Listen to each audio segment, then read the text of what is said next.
Good afternoon. I will call to order this regularly scheduled meeting of the Community Development Committee of the Metropolitan Council for September 16th, 2004. I'm Councilmember Robert Lilligan, the chair of this committee, joined by a quorum. Committee members, we have an agenda before us. If there's no changes or amendments, I will consider it approved. It's approved. Next on the agenda is approval of the minutes of the Community Development Committee for September 3rd, 2024. Is there a motion to approve? Motion to approve. Thank you, Councilmember Chambliss. Is there a second? Second. Thank you, Councilmember Carter. Any discussion, additions, corrections? Hearing none, all in approval, please say aye. Aye. Opposed? That carries. Next, we have two items on our consent agenda. Text comprehensive plan amendment and two text comprehensive plan amendments. Is there a motion to approve the consent agenda? So moved. Thank you. Is there a second? Second. Thank you, Councilmembers Johnson and Carter. Mr. Chair, I know we're not supposed to speak on consent, but I'm really excited about the door and development. Please, yeah. That's it. Yeah, very exciting. And to see that's in your That's a key site that community. we've had kind of on hold, and it's gotten some Met Council TBRA money, I think. And Great. so thank you, Mr. Chair. Yeah, no, congratulations on moving, and your community's moving that forward. Further discussion? Hearing none, all in approval, please say aye. Aye. Opposed? That carries as well. Now on to the non-consent business items. We have four. The first is 2024-222. It's Rice Creek West Regional Trail Long Range Plan in Anoka County, and Mr. Kelly is here to present. Welcome, Colin. Well, thank you very much. It's good to be here. Good afternoon, Chair and council members. I am Colin Kelly, Planning Analyst, and I'm here to present the Rice Creek West Regional Trail Long Range Plan on behalf of Anoka County. I should note that Karen Blaska, Anoka County Planner, is here today and could potentially respond to questions following this presentation, should the need arise. Okay. Rice Creek West Regional Trail is located in the southern part of Anoka County in the city of Fridley. The long-range plan focuses on the 4-mile-long segment, portion of the regional trail within Anoka County. A portion of the trail continues into Ramsey County before connecting with Long Lake Regional Park and Rice Creek North Regional Trail. The figures here are figures 1 through 4 in the staff report.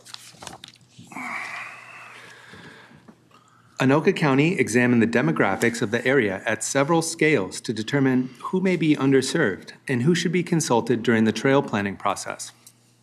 As a result, targeted outreach focused on those under the age of 25, folks over the age of 65, people of color, and people with disabilities. The city of Fridley, where the trail is located, is more racially diverse than other parts of Anoka County, with Black, Indigenous, and people of color comprising up to 53% of the population within a 1-mile radius of the trail. In addition to other groups referenced, the engagement process sought to connect with younger people. The submitted plan notes the importance of providing memorable experiences for younger generations, as well as providing more welcoming and inclusive spaces for all trail users. The county also reached out to Outdoor Latino, Outdoor Afro, and the Disability and Aging Network during the planning process. All of these groups, but specifically the Disability and Aging Network, brought up the steep trail grades and the potential for vehicle conflicts at major road crossings. Trail planners say most of the proposed improvements are a direct result of engagement. Also, feedback from Outdoor Latino suggested that providing more park and trail information in Spanish would help make the Latino population feel more welcome and comfortable using the trail. Finally, Anoka County will continue to work with targeted audiences and other interested parties as implementation of the trail plan occurs. The county engaged with the public on multiple occasions during the long-range planning process and used a variety of methods, including in-person meetings, events, surveys, and social media. Through these methods, the county reached more than 15,000 people. The issue raised most often was trail safety. Bicyclists had concerns about sharp curves and sightlines, while walkers had more concerns about personal safety, trash, graffiti, homelessness, and loitering. Based on discussions with community members, the plan proposes to add lighting in higher use areas, the continuation of removing buckthorn, and increasing of safety patrols. From a partner engagement perspective, Anoka County placed significant emphasis on engaging the city of Fridley during the trail planning process. The county also engaged the Rice Creek Watershed District, County Highway Department, Minnesota Department of Transportation, the Target Distribution Center, and Medtronic. The county will continue to work with the City of Fridley and Rice Creek Watershed District as individual projects within the plan move toward implementation. Finally, the Anoka County Board of Commissioners and the City of Fridley City Council both provided resolutions of support for the Rice Creek West Regional Trail Long Range Plan. These are attachments 1 and 2 in the staff report. The original long-range plan for Rice Creek West Regional Trail dates to 1980. As such, the regional trail boundaries are well established. Anoka County and the City of Fridley own different parts of the regional trail corridor and previously partnered through a joint powers agreement, or JPA, to offer this amenity to residents of the region. In November 2022, the city terminated the JPA, but the city has granted an easement to the county for the regional trail, and the county is responsible for the operations and maintenance of the trail through city property and the entirety of the trail corridor in Anoka County. In Segment 6, shown on the right side of this slide and in Figure 10 in the staff report, the county proposes the removal of a 1/10 of an acre non-contiguous parcel from the regional trail corridor. No Metropolitan Council or state dollars were used on this parcel. According to the submitted plan, this parcel is cut off from the trail corridor by city right-of-way and has become a maintenance nuisance from people dumping their waste on the site. Because of the relatively small assessed value of the property at $8,600, the county was not able to secure a land-for-land exchange in the trail corridor. Therefore, the county is proposing an equally valuable facility exchange where proceeds of the land removed would be used for a trail reconstruction project of a greater value within the trail corridor. The project will meet or exceed Americans with Disability Act, or ADA, standards and is estimated to cost $34,000. Council staff reviewed the land for facility request against the criteria outlined in System Protection Strategy 2 of the 2040 Regional Parks Policy Plan. Staff find that the county's request meets the criteria for a land exchange. Upon completion of the improvements, Anoka County will continue to own and operate the trail corridor and land through this segment. The long-range plan reflects the updated agreements and ownership between the city and the council for portions of the trail that traverse city-owned property.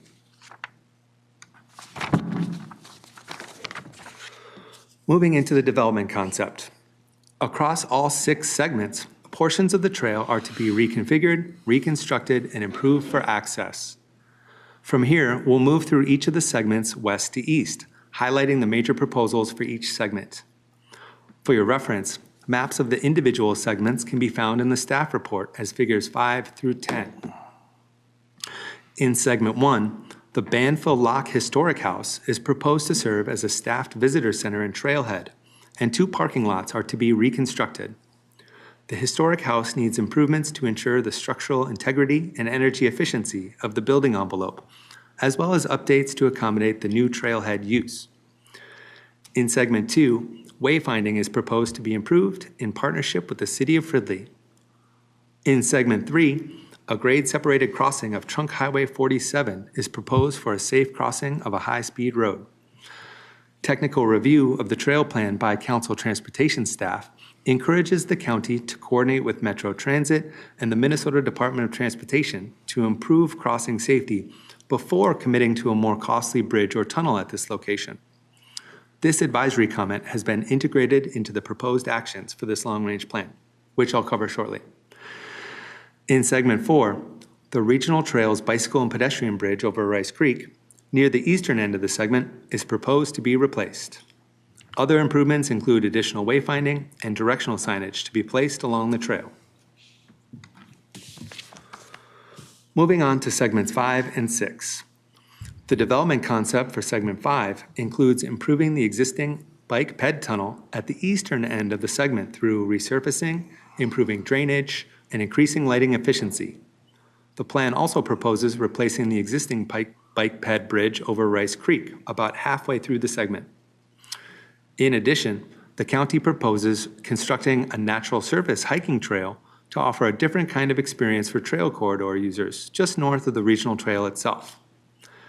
Lastly, a tunnel or bridge underpass under County State Aid Highway 35 is proposed to create a safer way to traverse this often busy roadway, as well as to address grade and accessibility concerns. In Segment 6, the plan proposes to relocate and reconstruct the existing parking lot off 69th Avenue, along with construction of a new restroom building and trailhead facility with drinking water. The City of Fridley has expressed some safety concerns with this area and has requested that improvements include gates to restrict access to the parking lot after closing, security cameras, lights, and emergency telephone connections. The county has incorporated these improvements into their long-range plan. Also, based on public engagement, the plan proposes to develop 4 miles of easy, family-friendly single-track mountain bike trail. Lastly, like in Segment 5, this segment proposes a natural surface hiking trail as well. The total estimated development and improvement cost associated with the Rice Creek West Regional Trail Long Range Plan is $27,130,000. No acquisition of additional parcels is proposed, and the estimated annual operating cost is approximately $40,000. The rationale for the proposed action is that the Rice Creek West Regional Trail Long Range Plan is consistent with the requirements of the 2040 Regional Parks Policy Plan, including Chapter 5, Strategy 1, Chapter 6, Strategy 2, and other council policies. The proposed action or actions before you, then, is that the Metropolitan Council, 1, approve Anoka County's Rice Creek West Regional Trail Long Range Plan, 2, approve the removal of a 1/10 of an acre non-contiguous parcel of land within Rice Creek West Regional Trail Corridor in exchange for a trail reconstruction project of greater value that will meet or exceed Americans with Disability Act standards within the Regional Trail Corridor. 3, require Anoka County, prior to initiating any construction, to send preliminary plans to the Metropolitan Council Environmental Services Interceptor Engineering Assistant Manager. 4, advise Anoka County to coordinate planning and work with Metro Transit and Minnesota Department of Transportation to improve crossing safety at the 69th Street intersection before committing to a tunnel at this location. And 5, advise Anoka County to consider implementing the recommendations for solar and transportation in the advisory comments section of the business item. I should note that the Metropolitan Parks and Open Space Commission unanimously approved these proposed actions at its meeting on September 5th. And with that, I'll stand for any comments or questions you might have. Thank you, Thanks. Mr. Kelly. Questions on that report? Comments, Councilmember Chambliss? Oh, thank you for presenting this report, Colin. I know that this has been a collaborative effort, and a lot of information has been exchanged to make the trail better. And I'll be looking forward to seeing some of the improvements. Great, thank you. And I would just like to note the presence of Ms. Black, is it from Anoka County? Blasket, thank you for being here, thanks for your partnership. Is there a motion to approve? Motion to approve? Thank you. Councilmember I'll Lindstrom, second that, but I Great. just have a comment. please. I've had the pleasure of walking and running this path. I would definitely support a grade-separated something, bridge, tunnel, either one, both, on 47. I think there's parking on the west side, and then the trail is it goes east. So you gotta cross 47, which is a little dicey. And then one thing I was thinking about safety with biking and pedestrian safety, and just, this is not groundbreaking information for anybody, but one thing that they did at Como Park within the last year or so, they made the path a little bit wider and then put just a a stripe, a dashed line right down the middle of the path. And I've noticed that seems to have made a positive result between pedestrians and bicyclists. I don't get yelled at as much from bicyclists saying, "On your left!" Appreciate Thank that. you for those comments. Any further discussion on the motion? Hearing none, all in approval, please say aye. Aye. Opposed? That carries. Thank you, Mr. Kelly. Thank you. We'll move on to our next non-consent business item, which is item 2024-254. It's the 5-year Public Housing Agency Plan approval. Mr. Chair, Yeah. we're at Como 2024-223. I apologize. Thank you. Thank you, Director Barajas. Our next item is actually 2024-223, the Como Regional Park Long Range Plan in St. Paul, and Kevin Fahn is here to present. Welcome, Mr. Fahn. Thank you, My Mr. Chair. apologies. Yeah. It's all good. Good afternoon, Mr. Chair and council members. My name is Kevin Fan, and I'm here with staff from the City of St. Paul's Parks and Recreation Department to bring forward their long-range plan for Como Regional Park. So Como Regional Park is located in the center of our regional parks and trails system. And within the city of St. Paul, it's located in the northwestern corner. And in addition to that, Como Regional Park surrounds Como Lake, but is also intersected by the Grand Round North Regional Trail and the Lexington Avenue Parkway Trail Search Corridor.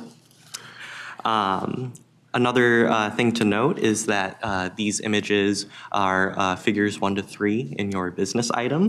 And Como Regional Park is a rather unique unit for the fact that it has 2 special recreation features nestled within the park, which are the Como Zoo and the Marjorie McNeely Conservatory. In addition to that, Como Regional Park also includes Como Golf Course, which is at times considered an enterprise facility, but due to its winter recreational opportunities is considered as a part of the regional park. Something else to note is that the McMurray Fields, which is a collection of athletic fields, is not considered as a part of the regional park, just due to the fact that it's considered as a local park system amenity. So during the planning process, the project staff from the City of St. Paul had done an equity analysis to ensure that they're gathering feedback from underserved communities. And during this process, they determined that future users and local community members were groups that they wanted to specifically engage with and gather their thoughts and feedback for this plan. And engagement was done by engaging with youth visitors through performing and conducting focus groups with members of the St. Paul Youth Commission, as well as engaging with students and staff from the Metro Deaf School, Como High School, and the Mung College Prep Academy. In addition to that, project staff also focused on engaging with local communities by appearing at pop-up events and also hosting several events like open houses. So their comments were have ultimately shaped the plan by helping prioritize which improvements should be considered and how they should be prioritized. So the list here kind of shows some things like improved trail accessibility and ADA accessibility throughout the regional park. There's also the idea of consolidating the trail system and widening paths to accommodate for increased capacity. But then there's also considering the closure of East Como Lake Drive to improve the water quality and provide additional bike and pedestrian safety. The City of St. Paul also engaged with its partners, and this was primarily done through convening a technical advisory committee, which consisted of different St. Paul staff from community planning and economic development to public works and parks and recreation. So they help provide different proposals or ideas for the long-range plan. And in addition to that, they also collaborated with the Capital Region Watershed District, which has been a longtime partner around Como Regional Park, as they have both worked together to improve the water quality of Como Lake. Some of the partner engagement themes that had appeared was to improve wayfinding, explore improving trail connectivity and accessibility, and to also discuss the future of potential stormwater best management practice projects. For public engagement, the City of St. Paul had focused greatly on engaging the public through attending those pop-up events, but also convening a design advisory committee. And this consisted of a 15-member group of local community members who were tasked with representing the needs and interests of the local community. In addition to that, the City of St. Paul also hosted an online engagement platform that held both surveys and engagement tools like a virtual map where people could put pins and comments for Como Regional Park. Some of the themes for the public engagement themes were fairly similar to partner engagement, which was considering the closure of East Como Lake Drive, improving trail accessibility and circulation throughout the park, but also connecting to local neighborhoods, and just gaining a better understanding of Indigenous history and finding and engaging with local groups to continue that work. I'd also like to mention that the engagement work that St. Paul has performed was very supportive by different key partners, as they had received letters of support from the District 10, which is their local neighborhood organization, but also the Capital Region Watershed District and from the Metro Deaf School.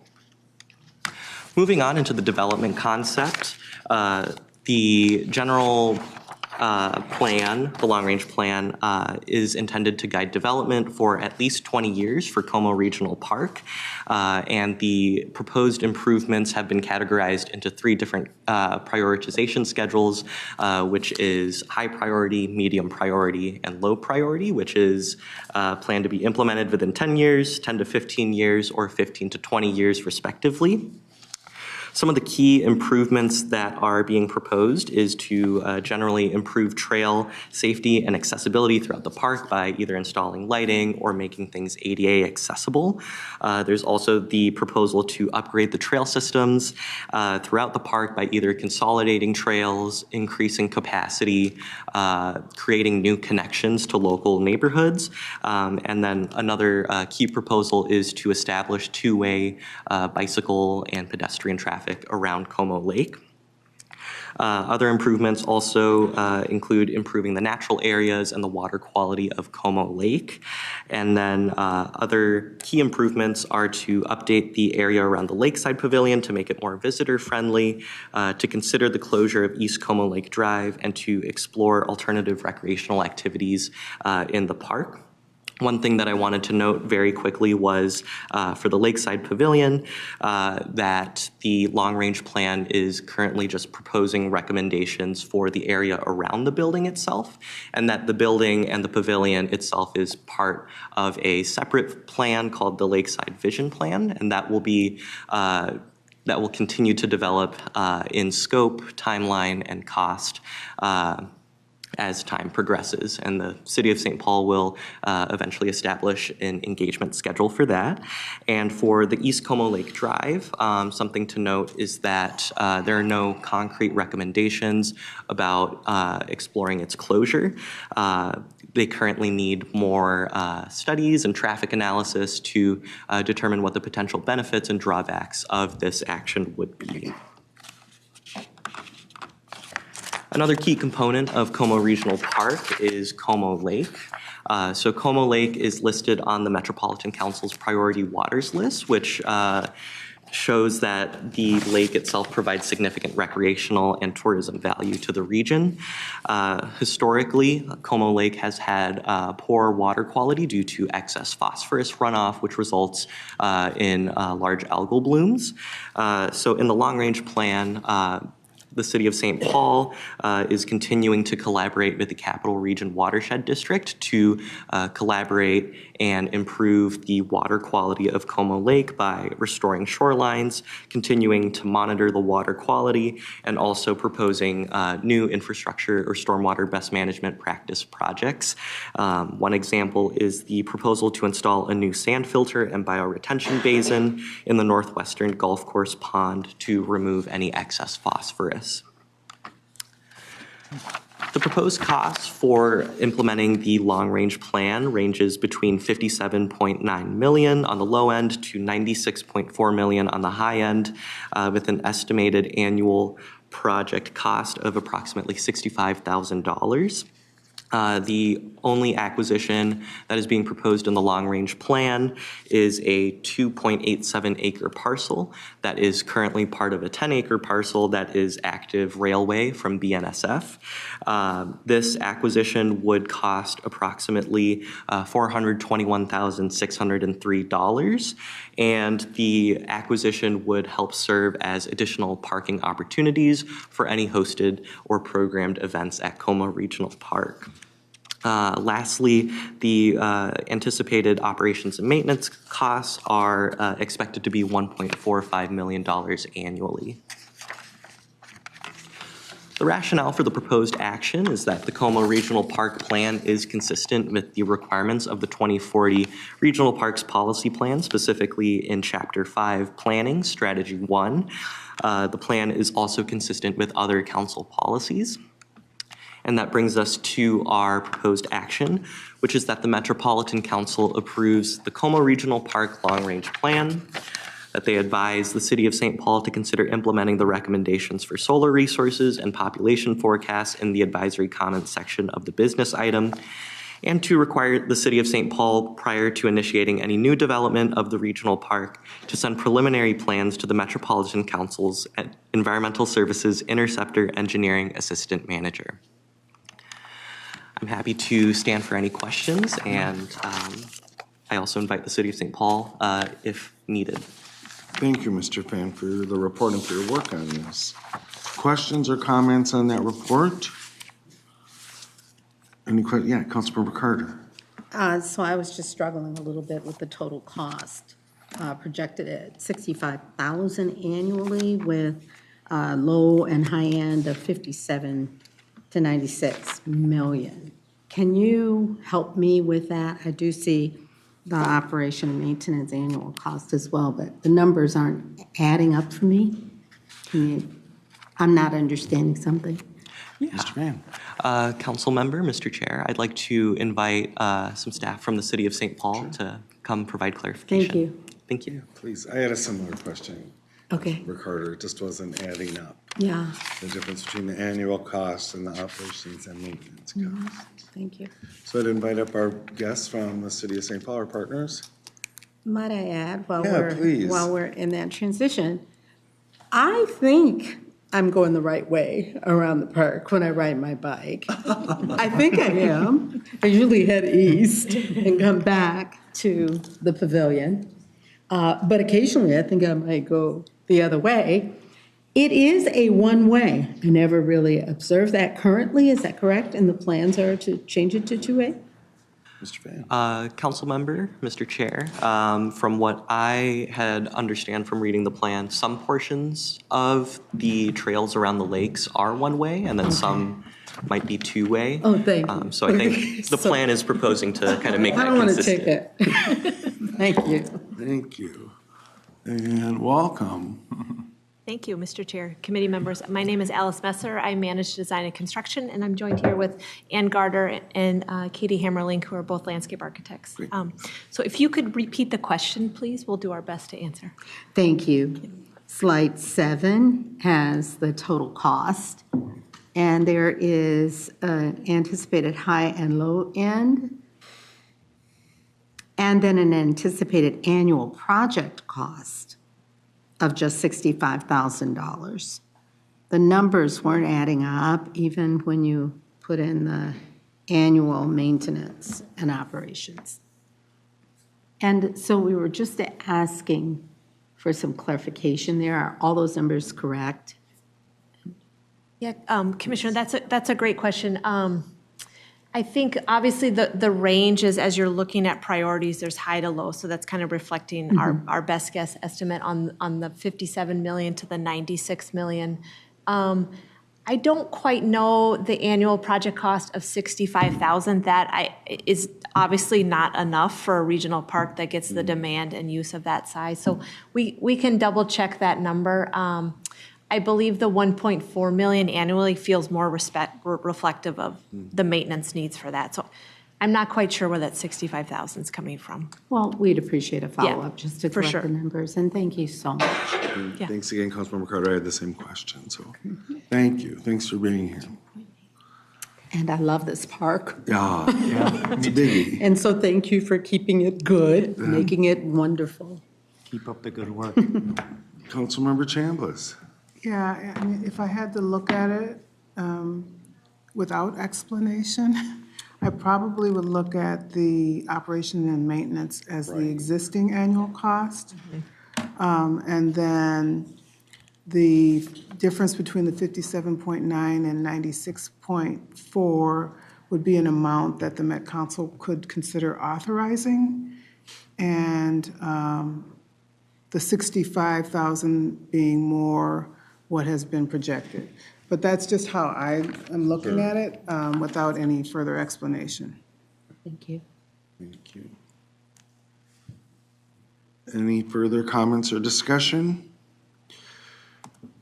So understanding that we'll get clarification on those numbers, I would entertain a motion to approve this proposed action. So moved. Thank you, Councilmember Lee. Is there a second? Second. Thank you, Councilmember Carter. Clarification. Any discussion on the motion? Discussion. Hearing none, all in approval, please say aye. Aye. Opposed? That carries. Thank you very much for being here. Thank you, Mr. Fan. Thank you.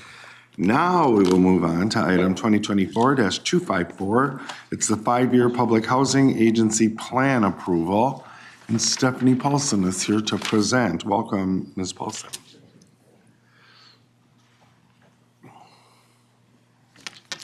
Good afternoon. Good afternoon. Chair and committee members. Thank you for having me. My name is Stephanie Paulson. I'm the Assistant Director of the Metropolitan Council Housing and Redevelopment Authority, and I'm here with an item for you today. It's our PHA, Public Housing Agency 5-year plan. So we'll start with some background. As a reminder, the Metro HRA provides rent assistance to over 7,200 households, primarily through the Housing Choice Voucher Program, commonly known as Section 8. The HRA service area is everything in blue. It's 96 communities, and in 2023, we issued $80 million in housing assistance payments to over 1,400 active landlords in the region.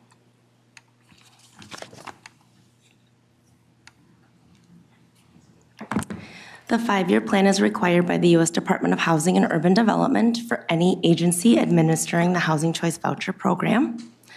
It serves as a guide and informs HUD, program participants, and the public of the Metro HRA's mission for serving the needs of low-income families across the region and strategies for addressing those needs.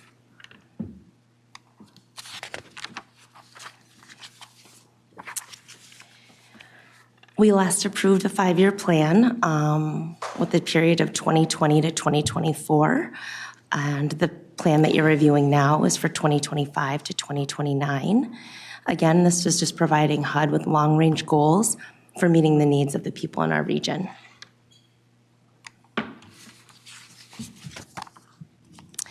And so our 5-year plan includes 6 components.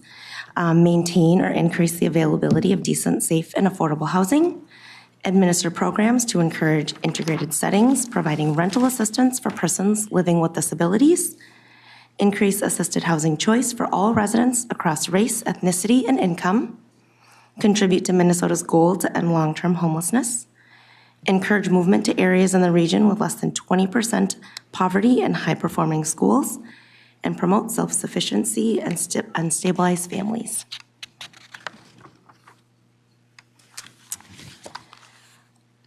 The The administrative plan is a key component of the PHA plan. It's our primary policy document.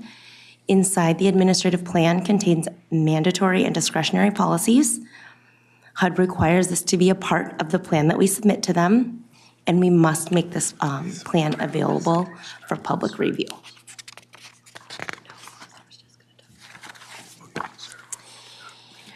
So like I covered in the information item when I saw you a few weeks ago, the changes that we're recommending as a part of this year's administrative plan are quite minor, but I will be coming back to you with a bigger update once we implement some upcoming required changes by HUD.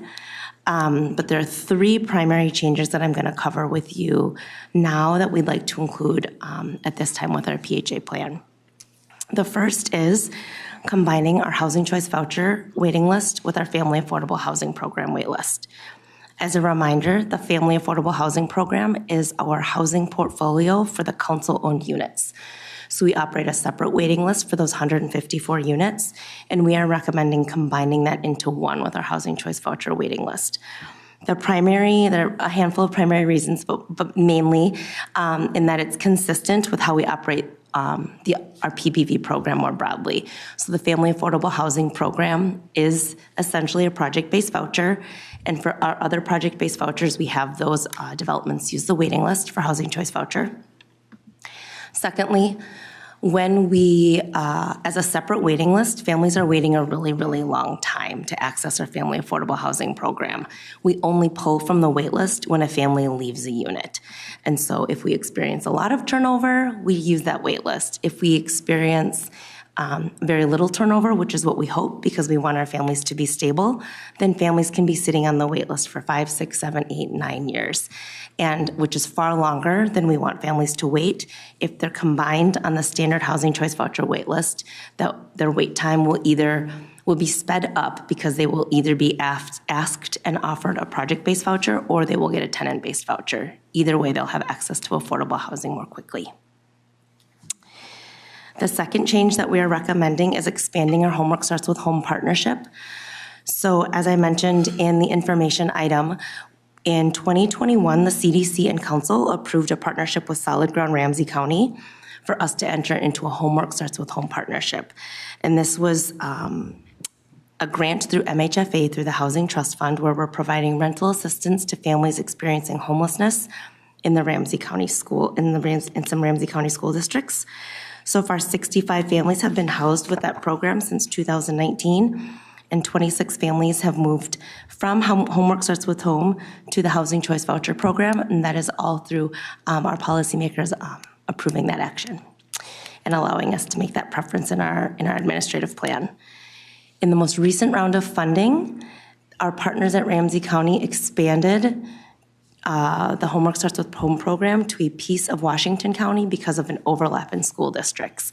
And so it's to allow families to be able to remain stably housed in their school district, and there's just a little bit of overlap in those neighborhoods.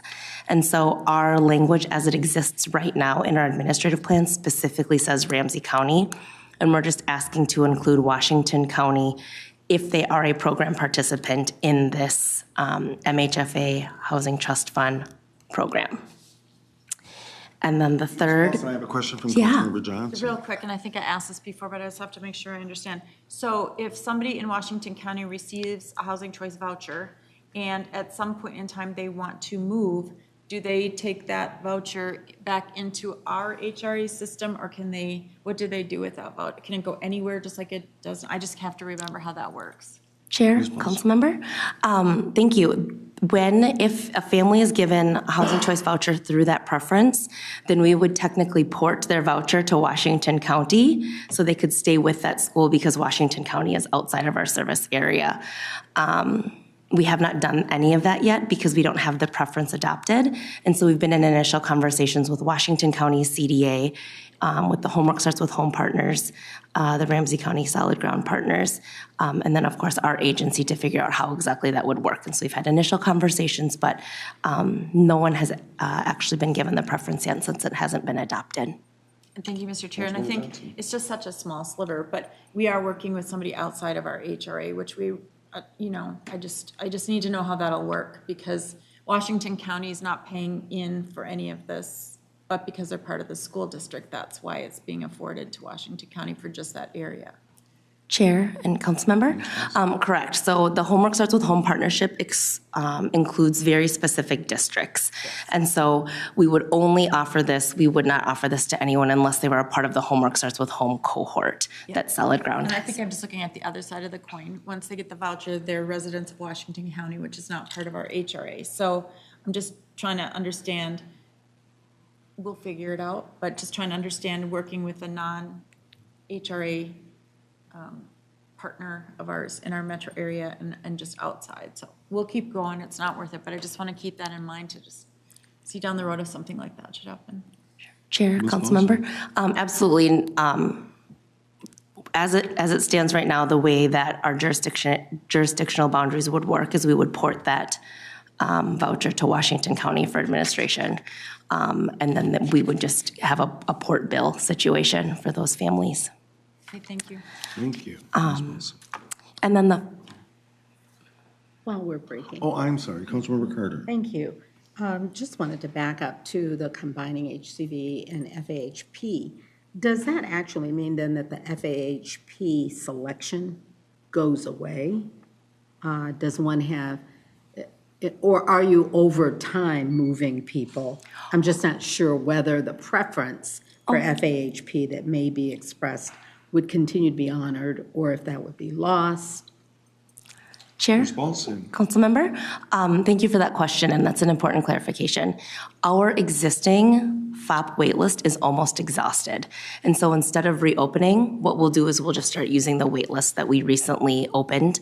And as we open again, we will not open a separate waiting list for FOP. We will only open the Housing Choice Voucher waiting list. You may have said that, I lost it. Thank you. Absolutely. Thank you. Further questions, Councilmember Lee? Yeah, thanks, Mr. Chair. Yeah, this goes into the weeds with, as a follow-up, if we combine the two wait lists, let's say if I'm, number 30 on the HCV wait list, and then the two wait lists are combined, what number do I become when they're combined?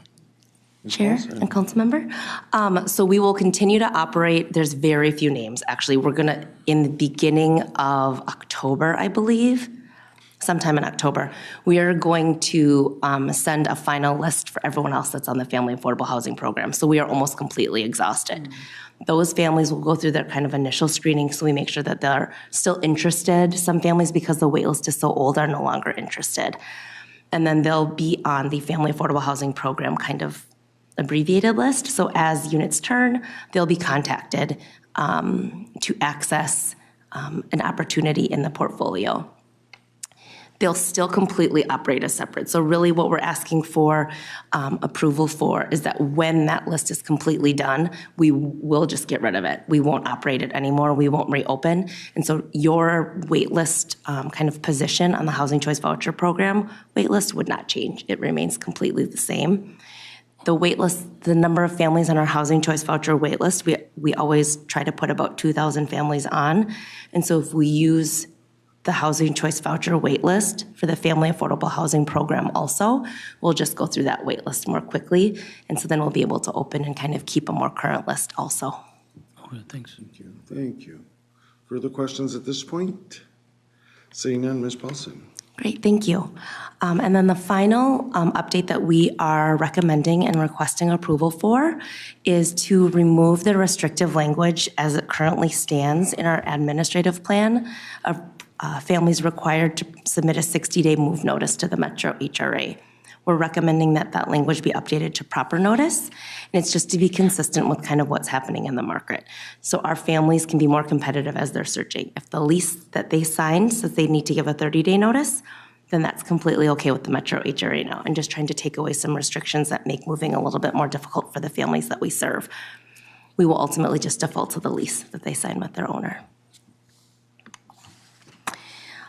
As I said earlier, the administrative plan is open for public comment for 30 days, and we did not receive any public comments this year. And then finally, just wanted to share some accomplishments that I went over in the information item before, but just thought they were worth calling out.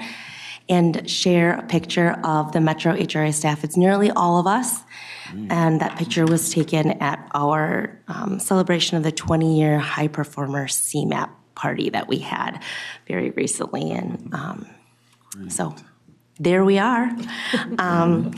Let's see, so some accomplishments: 99% housing choice voucher utilization. We reached full utilization of both the emergency housing voucher program and the mainstream voucher programs. We enrolled 326 families into our community choice demonstration program. That's the partnership that we have with Minneapolis Public Housing. We expanded our Homework Starts with Home programs. So, in the beginning of our 2020 plan, we didn't have, Anoka and Ramsey. Now we have both, and now we're asking for permission to add that part of Washington. One piece of information that's worth noting is Anoka County has also reached out to us to see if we would be interested in expanding not our voucher commitment, but just the way we operate our housing trust fund. There's another funding opportunity potentially available, and they want to know if we would consider operating a larger housing trust fund program to address the needs, a growing need in their community for youth experiencing homelessness. And so it's just a conversation that we've started to have with Anoka County. We wouldn't come with an additional commitment of housing choice vouchers, probably, just likely growing our housing trust fund program and a program expansion. We did a lot of resident engagement in 2024. We did 6 resident advisory board meetings, and the HRA outreach team is strategizing in the way that we want to engage families up in this next year.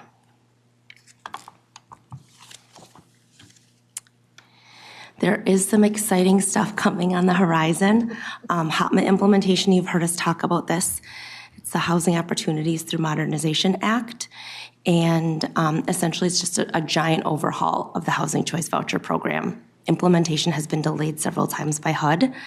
And as of right now, we are required to implement by June 2025. That means I would come back to you probably in Q1 of 2025 with a broader administrative plan update so we can come into compliance with all of those rules. Additionally, there's an NSPIRE implementation date of October 2025. NSPIRE is the way that we inspect units. That implementation has also been delayed into 2025. And what we've been told is that the software systems need to catch up with all of the policies and changes that HUD is making. And so I think it's just HUD wanting to do a lot of changes in a short amount of time, and the software systems that housing authorities across the nation use can't keep up with the way that we're supposed to report inspection information and rent calculation information to the systems. And finally, in December 2024, we are on the schedule to come visit you with an information item on financial empowerment and wealth building strategies. We have 2 staff that are going to come see you. Caitlin is an outreach coordinator, and Elizabeth is our intern. They're working on their presentation now, and super excited to share with you about what they've been working on.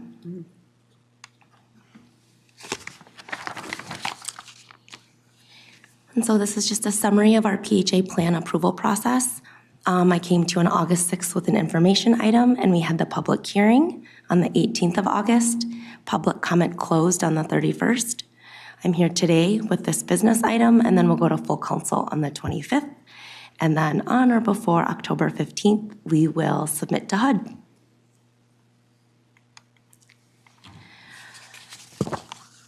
So I come to you today that the Metropolitan Council approved the 2025 to 2029 5-year Public Housing Agency PHA plan, including changes to the Housing Choice Voucher Administrative Plan as described in this report and attachments. Authorize the Metropolitan Council Chair to execute the required certifications, and direct staff to submit the final PHA plan to the U.S. Department of Housing and Urban Development. And with that, I would be more than happy to take any questions. Thank you, Ms. Paulson, for your work on this and for the report. Any questions on that report? Just a motion. Yeah, Councilmember Carter. I don't want to jump the gun, but certainly Please. appreciate the report and would like to move the 3 items. Appreciate it. Councilmember Carter has made a motion. Is there a second? Second. Thank you, Councilmember Chambliss. And discussion on that motion? Mr. Chair? Yeah, Councilmember I just want to Johnson. thank the whole team. Hear, You guys are hear. doing a great job, and I think we're on the leading edge. There's a lot of really innovative things. You guys are doing a lot of heavy lift, and we know that. And you are making a great impact on the region, and you're being innovative in I think, a deeply detailed bureaucratic system that nobody can probably truly understand except all of you. So Thank you so much. beyond your intrinsic value as wonderful, smart human beings, we appreciate the depth of knowledge that you bring to this region and to this council. Thank you. I agree and add my thanks. And just to note that the delays in the two pieces of implementation for the 5-year plan aren't on us, right? Those are on HUD. And as we move to establish a hearing on our next item, we'll hear more about sort of HUD's timing demands. Councilmember Lister, did you have a comment? I do have a comment, yeah. Second, the good work. And I am crossing my fingers that potential partnership with Anoka County comes through. Looking at some stats right here from someone with the city of Blaine saying that there's a demand just within Blaine of 1,200 additional rental units in the city of Blaine by the end of 2030. 500 of those units need to be affordable or subsidized. So there's a great need in Anoka County, I know. So crossing my fingers on that.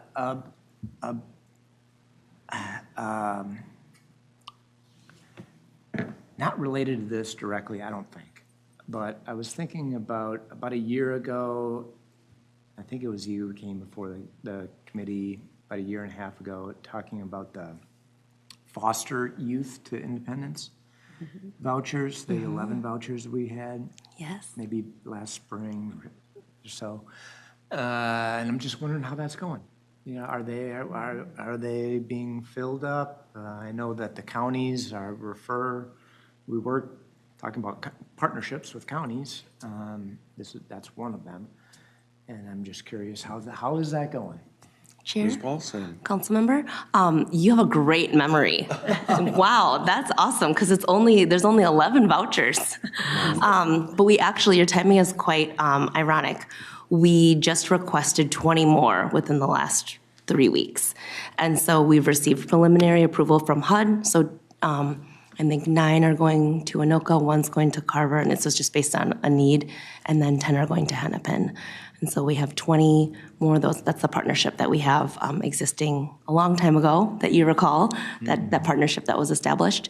And so we're just waiting for basically the feds to release the money to do it, but we've got approval. So thank you for asking. Very good. Thank you, Councilmember. Further discussion on the motion? Further discussion? Hearing none, we have a series of actions relative to approving the 2025 to 2029 5-year Public Housing Agency Plan. All in approval, please say aye. Aye. Opposed? That carries. Thanks very much, so Ms. much. Paulson. Thank you. And thanks to committee members for their excellent memories and for being engaged. Our next item is a same week item. It's establishing a public hearing date for pathways to removing obstacles to housing. And I know this is moving fairly rapidly. And so I think Ms. Berkey is going to just bring us up to date on where we're at before we set the public hearing. Ms. Berkey, welcome. Thank you, Chair, committee I'm members. sorry. Okay. Mr. Chair, if I may, the presentation on this slide today is for our next item and is not for Sarah's item. Yeah, cool. Thank you. Ms. Berkey. Yes, I did not put together a slide deck since this is kind of a quick-moving request. So today we're asking you all to support establishing a public hearing date for a new application to the HUD Pro Housing Program. As you'll recall, we received a grant in the inaugural round of this program from HUD. It's intended to break down barriers to affordable housing production. And we were really pleased to receive that first round award because we received just a partial award, $4 million of our $10 million request.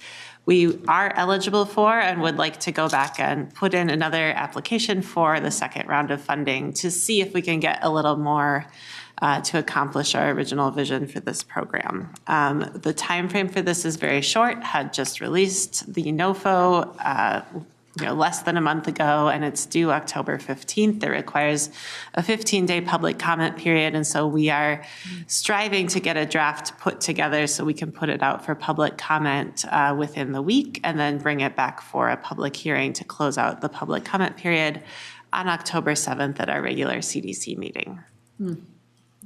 Great.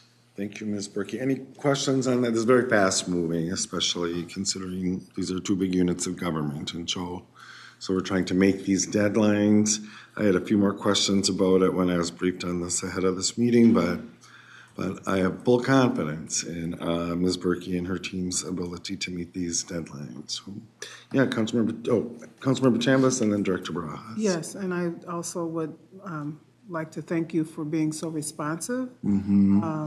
I know it's a challenge to try to pull all this together in such a quick amount of time, but this is right in our wheelhouse and aligned with our goals, and I hope we get that additional funding. You're here. Agree. Director Barajas. Thank you, Mr. Chair. I just wanted to draw attention to that because of the speed that this will be a same week item for your committee of the whole on Wednesday. That's unusual.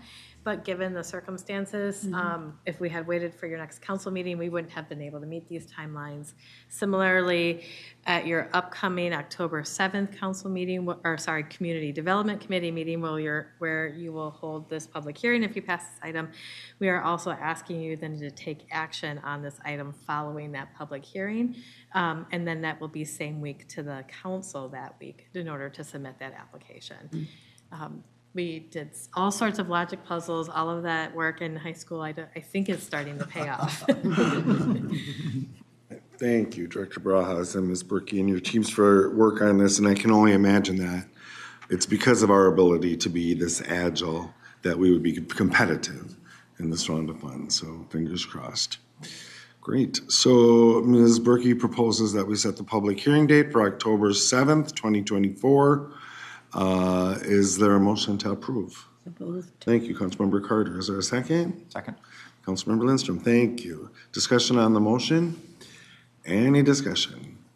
Hearing none, all in approval, please say aye. Aye. Opposed, that carries. Thanks, Ms. Berkey. We'll see you again soon on this. And that concludes our non-consent business agenda, and we'll move on to our information item, which is the 2025 to 2030 Capital Improvement Program, and Heather Giesel is here to present. Welcome. Hello, welcome, or hello. Hello. Good afternoon, Mr. Chair and committee members. I'm Heather Giesel, the Director of Finance and Administration for Community Development and Metropolitan Transportation Services. Today I'll provide a brief overview of the annual update to the capital budget, review the Metro HRA and Regional Parks proposed 2025 to 2030 capital improvement program, and I'll also touch briefly at the end on a couple of operating budget updates. Before we get into the program details, I'll quickly review some of the key terms. The capital program is a multi-year plan that represents the authorized and planned projects. Our current capital program is 2024 through 2029. The authorized capital program, or the ACP, is a multi-year authorization for projects where funding has been secured, and the council is also given approval to proceed. The capital budget represents the amount from the ACP that is expected to be spent in a given year, and we are currently in capital budget year 2024, and this budget is amended throughout the year in quarterly budget amendments. The capital improvement plan is a 6-year plan where funding sources have been identified but have not yet been secured, and the council has not yet given final approval to spend that funding. So the Community Development Capital Improvement Program includes the Parks Capital Program as well as the Metro HRA Capital Program. There are 154 properties that are owned by the Met Council. So just a quick overview of the history of the council's owned housing. The council has statutory authority to develop housing units. In 1999, the council acted to establish the Family Affordable Housing Program, and the U.S. Department of Housing and Urban Development provided the council with $28 million, and the council purchased 150 units on the open market that we still operate today. There were 4 more units added back in 2022 that were purchased through a partnership with the city of Edina. So we are continuing to budget small and routine repairs for these houses within our annual operating budget. However, we now have a capital program that accounts for the large improvements that are programmed and tracked in that program, things like roofs, siding, internal remodeling, et cetera, as units turn over and we're able to make repairs and things like that. So this allows us to have a budgetary tool for long-term planning, and specific projects will be determined upon completion of our asset assessment work each year.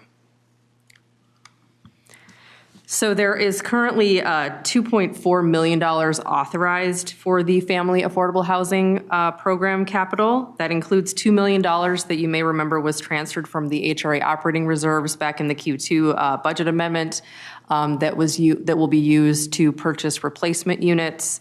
We will then take the proceeds from the sale of the units and put them back into our budget.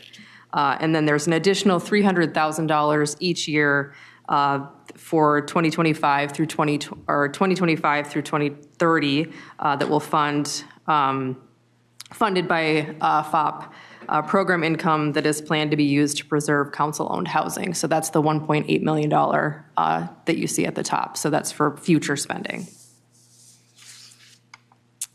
So that ends the very brief presentation on the HRA capital component. Are there any questions on that before I move on to parks? Committee members, questions on the HRA portion?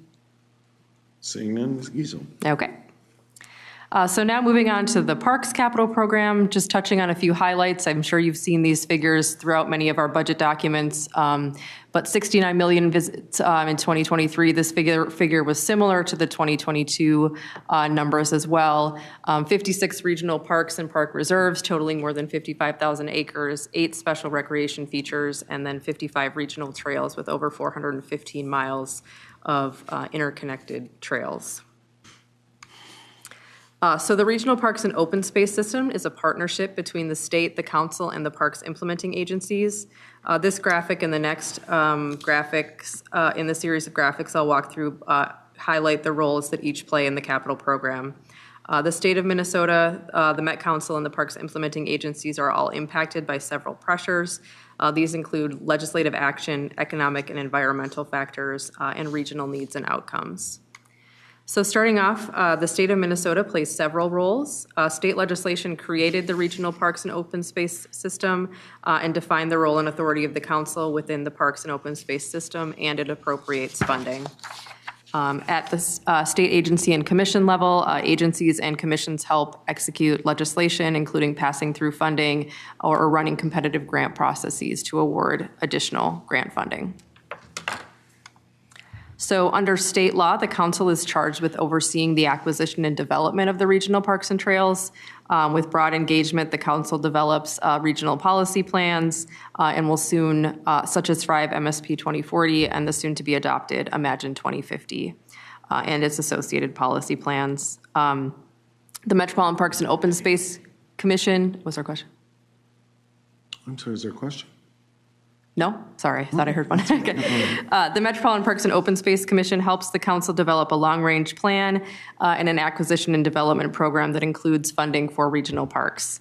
The council reviews park and trail long-range plans for conformity with regional policy and ensures all the projects funded in our capital program are in an approved plan. And we also serve as the fiscal agent to ensure funds are expended in line with various programs and funding source requirements. And then finally, the park implementing agencies are operated by partner cities, counties, and special districts, and each have their own governing boards.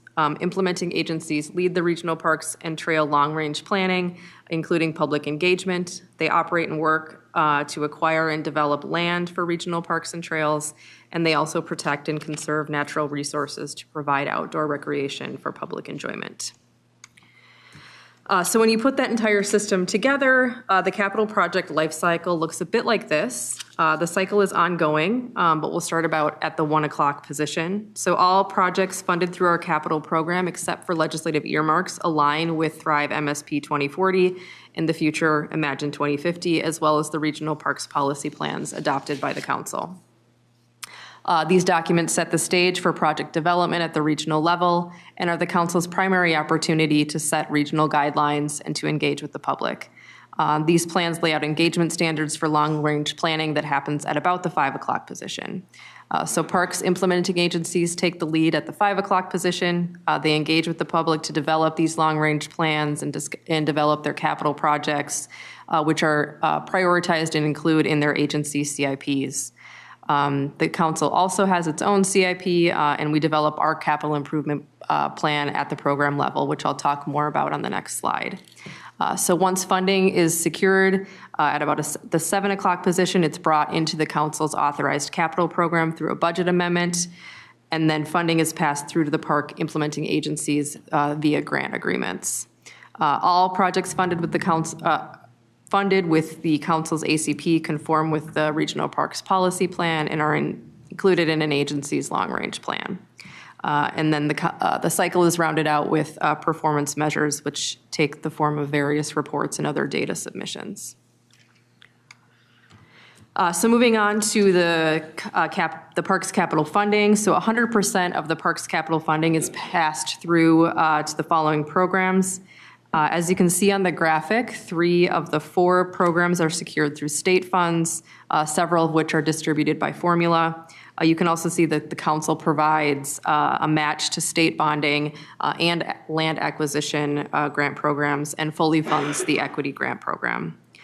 These funds are then passed through via grant agreements. We currently have approximately 150 active grants valued at about $120 million. There are about 50 that are pending right now, so that number will go up. But we do anticipate awarding about $285 million worth of grant funds over the next 6 years.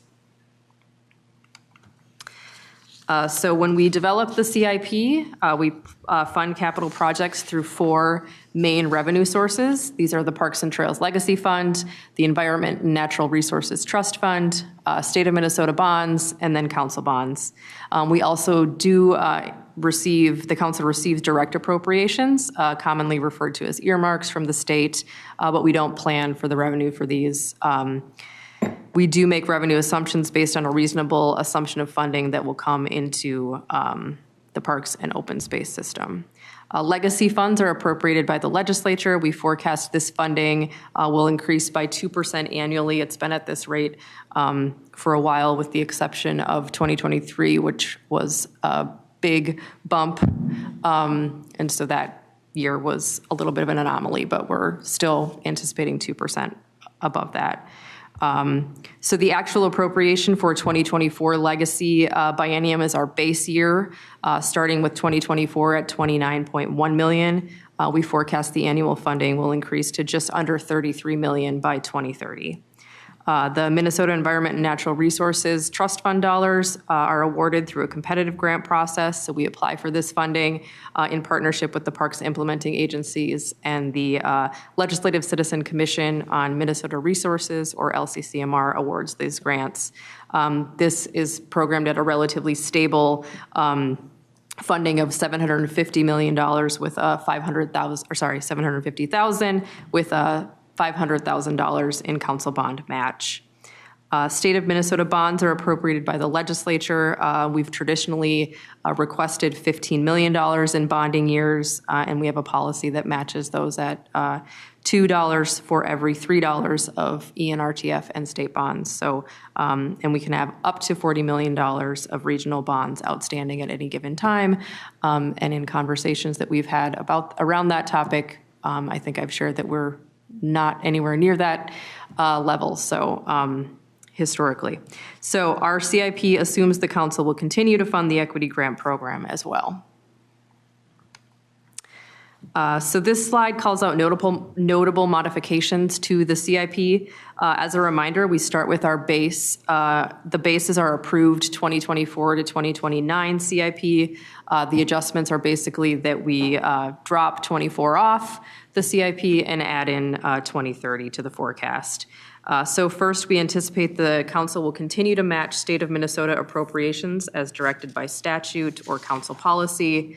And so for 2030, we have programmed the above anticipated legacy ENRTF and state or council bond revenues and expenses into the CIP. So in the previous slide, I had mentioned the Parks and Trails Legacy Fund and state bonding were distributed to the parks implementing agencies based on formula. So this chart just illustrates the data that is collected from the implementing agencies that feed into calculating a weighted average for the distribution of those legacy funds and state bonding. The operation and maintenance and Parks and Trails legacy formulas are statute-driven, whereas bonding is defined in the Regional Parks Policy Plan. Data collected for the O&M is used to calculate the distribution amounts for legacy. Non-local visits and population used for legacy is also used for state bonding. So the most recent data for each of these inputs was used to project agency shares for the 2025 to 2030 CIP. The council serves as the fiscal agent to distribute legacy and state bond dollars to support the Metropolitan Regional Park System. We currently have $153 million of authorized funding in the ACP and $244 million planned in the 2025 to 2030 CIP. Planned dollars are budgeted at the program level, and in this case, by the anticipated implementing agency share of state bonding and legacy dollars. Moving on to land acquisition. So this slide summarizes future land acquisition spending. We have $23.5 million currently authorized for land acquisition and plan an additional $38.8 million for new land acquisition projects in the 25 to 30 CIP. As discussed earlier, land acquisition projects are funded by ENRTF, Parks and Trails Legacy Fund, and a council match. In the other category, this includes direct appropriations from the legislature and the equity grant program. So we have $92.3 million in current authorized spending, which represents over $86 million from previous direct appropriations where the council is passing through funds to specific projects, and just over $4 million in the equity grant program that is currently in the ACP. We do have an additional $2 million in the 25 to 2030 CIP for future projects for the Parks Equity Grant Program as well. Not used to saying 2030 yet. It's taken some practice. Okay. So putting everything together, the Parks Capital Program is $551 million. This includes both our current $267 million in authorized spending and $284 million in planned spending for the CIP. For the sources of funding, state funds are 86% of the capital program, with the council's regional match making up the balance. We do not match direct appropriations either. Uses by department represents where the funding will go. We know that 100% of the funds will be passed through, roughly $397 million being passed on to the implementing agencies based on formulas, and the $62 million will go to the agencies through the land acquisition program, which is a first come, first serve basis, $86 million for the legislative earmarks, and then the remaining $6 million represents the equity grant program, both the $4 million in the ACP and the $2 million that is planned in the CIP. Mr. Chair, just one quick question. Johnson. On those legislative earmarks, is there something in state statutes that they abide by, or is that, well, that was probably a silly question. Let me just stick that one right back in my mouth. How do we estimate what that number is going to be, given the fact that sometimes there's a bonding year and sometimes there isn't, or earmarks can be very particular to particular communities? So how do we estimate for that?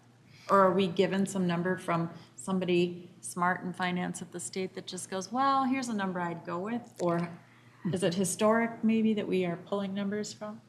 Yeah, I mean, as far as the committee member chair, as far as the projects that are in the authorized program, I mean, we can look at sort of what is out there, if a grant agreement has been executed, and we, can check in that way. But as far as like planned, the ones in the CIP, I am not aware of any way that we just kind of find out when they are in legislation. And I imagine we have people at the Capitol that are closely watching all of that too. Yeah, Ross. Mr. Chair, council members, we don't project earmarks because it's so fickle. We don't know what it will be. last year when we had both a cash and potentially bonding bill, there were so many things that we hadn't seen before. There's numerous projects, and that we're going back and forth between what they were going to be before they ultimately passed things. But then we had 3 years, I think roughly 3 years prior to that, where we just didn't get any state funding. So it's so hard to know what those earmarks are going to look like and when they'll show up. So we don't project it going forward. But yeah, it'll only show up in our authorized program through amendments usually. Thank you, Mr. Chair. Thank you, Lisa. Thank you, thank you. Ms. Giesen. So quick update on some of the operating budget updates. These comment changes, or these changes were due in time for the public comment draft that will be coming out shortly. So just a couple of quick changes here. So there's, in HRA, we have an additional $100,000 for association assessments for council-owned properties. Livable communities, there is an additional $1.5 million increase to revenue and expenses for the HUD Pro Housing grant that was awarded. Regional policy and research, just additional FTEs to support implementation of Imagine 2050, a relatively small amount, $115,000. Oh, I have livable communities on there twice. Okay, well, that's redundant. And then local planning assistance grants, there's a transfer of $750,000 to begin building the local planning assistance fund for the 2026 grant cycle. So we are going to be starting to build up the revenues to have in place for the 2026 local planning assistance grants. You may recall those happen every 10 years. So we're starting to build the fund to be able to award those grants in 2026. So there is an amount sitting in the fund already. We're adding an additional $750,000 to sort of start generating some revenue and interest in there, and then we'll add additional in 2026 as well. So that is what you see there. Mr. Chair. Yeah, Councilmember Johnson. Again, real briefly, on the $100,000 increase for association assessments, I don't know how many properties we own that are part of an assessment community or association community. I was on the phone because I'm the board president dealing with our 2025 budget and what is going on in the insurance industry right now. So there are massive increases, especially, first of all, you might get, I guess, canceled if you're 30 years older. And so is that largely just repairs expenses that are going on in local HOA budgets that are, of course, being passed on to all of those units that we own and manage? Yeah, Mr. Chair, Director council Ross. members, absolutely. We probably have more than we'd like that are part of an HOA at this point, and Steph knows this from personal experience. But yeah, that's what we are seeing are just a little bit of insurance, but also maintenance Everything. that just needs to get taken care of. Yeah. Certainly, Steph, there are other items that you think we should address, but pretty typical HOA. All the stuff. Yep, all the things. And I can just attest for, having 48 units over 30 years, we're just getting, and really been working on the last 3 years of getting our assets back to where they need to be, and it's all heading in a good direction, but it's just very tenuous right now with labor and, logistics and all the things. So, and I'm sure we must keep track of, how old units are and when investments have been made and all of that, because it really is a major liability for us on one part of our ledger, and yet it's a great opportunity for people. So, sometimes just revisiting, our allocation of, is this the right type of project to be involved in, or should we be moving somewhere else? I know you guys must be doing that too. Absolutely. Thank you, Mr. Chair. No, thank you. As a unit owner in HOA myself, I'm surprised that number's that small, actually. Yeah. Well, that's just the increase. Right. Yeah, The total. And Mr. Chair, just one other thing. And again, transfer $750,000 additional local planning assistance grants. So if I am hearing that right, that's to help some of those communities that we talk about here that might really be in dire straits trying to get their planning done properly, and this would allow them some grants or assistance to help them do that. Have we gauged how far that money will get that program going, and knowing too it's on top of what we originally had, which I don't know what that amount was, but how have we gauged how well that will help our smaller or communities in need, whatever the size they might be? Mr. Chair, Dr. council Morris. members, we certainly can come back with more details around the planning assistance program and the full suite of opportunities that we're looking to provide to local units of government as part of the next comprehensive planning process. What we are starting to do is, based on what we provided last time, is work toward that goal of providing at least as much as what we provided in the previous cycle, inflating that up to cost for this 10 years later, and also looking at other opportunities for providing direct assistance, not just cash, because not all communities could use the cash as efficiently or understand what they needed to do. So there are some other things that we're looking to do as well, but we certainly will be back to talk more about that. It'd be Thank you, Mr. interesting, Chair. yeah. Thank you very much for that. And I don't know, while we're out talking in communities about local community or livable community act or whatever, we can just do a quick, hey, you know, if you're going to be needing this, let us know on the front end. And historic is great, but I just have this gut feel that there's going to be more that are going to want to tap into it. It could be very wrong, but. Mr. Chair, council members, thank you. By state law, where we're enabled to provide this, the council actually needs to set those parameters by which we make communities eligible for those funds, but they're based primarily on the financial need locally, and then something else, demonstrated need for that work in their planning. And that's something that in the past that we've taken direction from the council, as well as worked with our land use advisory committee on developing what are those eligibility criteria so that we can really focus on those communities who are most in need. In this cycle, we expect both to do that sort of eligibility criteria for the funding portion as well as for the direct assistance portion. So we'll be bringing back much broader conversations for your discussion and direction too. And just briefly, thank you for that, appreciate that. And then will that be LUAC itself reviewing it, or will you have a subcommittee of the types of communities that are probably gonna need the assistance, who might have some expertise to provide into LUAC if we don't get those types of communities on LUAC? Director Barajas. Thank you. That's all great questions and a little bit ahead of where we're at this point, where we're just trying to get the funding in place to support that, but certainly would take your direction on how we build that program and receive input on that. LUAC's role is to aid the council in providing recommendations on issues of comprehensive planning. And so you can take their recommendations, but this is still the decision-making body here and with the council. Thank you, Mr. Chair. I do really appreciate that. And I know I'm getting ahead of my skis here, but I think probably in my first year on the council, just recognizing that this is a need, knowing that we do some of that. But I just hear when I'm meeting with some of my smaller cities, not only are they worried about things like this, but they're worried about hiring a police officer. They're worried about hiring an administrator. They don't have a planner. They're sharing with people. I mean, it's really hard out there. So thank you for all of the support that we do give and what we can possibly give in the future. Thank you. Further discussion, Councilmember Lindstrom? I'm sure the price of consultants hasn't gone down over Right, the last few exactly. years, huh? Right. Likely. Okay, so we, at the council, we levy through our property taxes about 90+ million. And so is it accurate to say 79 million of that goes for parks capital program? 79 million. Ms. Giesel. Where are we seeing the 79? Sorry. Regional sources on slide 16, 79 million for the parks capital program. Sorry, looking at my notes here. The pie chart on slide. I'll just go back. Slide 18. Slide 18, yeah. 18. Oh, 18, okay. 18.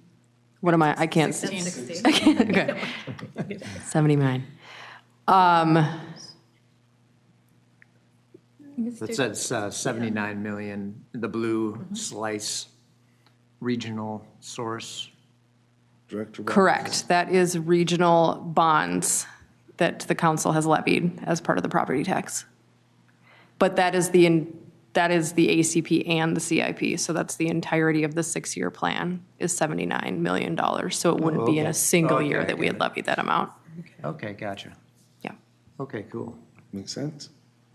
I do, and I have another question not related to that at all. Okay. But back on the housing side of things.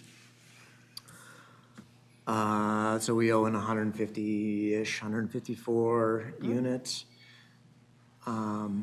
Maybe a question more for Lisa. I'm guessing every year, probably 5 to 10 of them need new heating or air conditioning, furnaces, boilers, whatever. And I'm wondering if we are putting air source heat pumps in our council-owned houses yet. Dr. Bras. Cold climate air source heat pumps. Mr. Chair, Councilmember, that is an excellent question. We aren't yet. One of the things that the team is actually doing right now is getting organized to begin doing home energy audits on all of our single-family homes, and to begin to start building a plan for how we can actually make improvements that are going to be most cost-effective at a larger scale for us to implement, but also for our residents to receive those cost savings themselves. So there's a lot of communications that are in the works right now to help residents both understand why we're asking them to do this, and then also what's in it for them, as well as just organizing those visits across a large number of cities. Keep us posted. Absolutely. Happy to do Great it. question. And Mr. Chair, on that Councilwoman point, that's Johnson. an awesome question, because I just had some of that weird stuff done on my place. So I know we're not people at the Met Council as an entity, but are there tax credits or incentives coming from the feds to help us do that work as the owners of the units rather than the individuals as owners of the units? Director Bras. Mr. Chair, council members, and Steph, correct me if I'm wrong, but if I recall correctly, the federal dollars for energy assistance are for public housing and not for these, our family affordable housing program units do not qualify as public housing, and therefore for those federal dollars. At some point, it'd be nice to let our delegation know of some of those things if it would be helpful. I think housing is going to be huge for upcoming administrations, and they're talking about it. So I think, we've got our list for sure, and add to it anything we can as it relates to climate change and improving the mechanicals in units that we own as well. Thank you, Councilmember. Any further discussion at this point? Hearing none, Ms. Giesel. Okay, so just moving on to the capital program timeline. So there is a council presentation on October 9th that will go over the council-wide CIP. On October 23rd, the council will hopefully adopt the public comment draft. It'll then go out for the public comment period between October 24th and December 11th. The final public comment session will take place on December 11th, and that will be the night that the capital program and the annual capital plan, along with the operating budget, will go to council for final adoption on December 11th. So with that, I can stand for any additional questions if there are any. Great. Thank you for that report, Ms. Giesel. Any further questions or comments on the 2025 to 2030 capital improvement program? Seeing none, thank you. We have no action on this today, but we have actions coming up. So cool. That concludes our agenda for today. Michelle, anything? No, our next meeting will be October 7th. October 7th. Director Bras, anything? October, oh boy. Right, oh, I know, here it comes. Seeing no further business before this committee, we're adjourned.